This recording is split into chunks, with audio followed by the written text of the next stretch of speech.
Alright, so let's talk about coming up with a list of features and details of what your software is going to include. Okay, you got to remember to keep it simple though, because it's not about how many fancy features and buttons that your software has. It's about how the software can benefit the user. Okay, because sometimes it's the most simple software that can become a best selling product.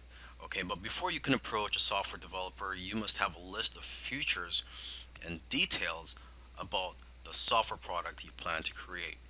Okay, so to get ideas, you can look at other software products in a similar industry.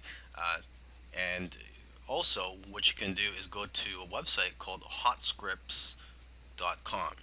And this site includes programs and scripts in every popular programming language. So this is a great way for you to get familiar with the different types of software out there. And you could also read the reviews for the various software products on that site. And basically, the more knowledge that you have, the better the software you can have developed.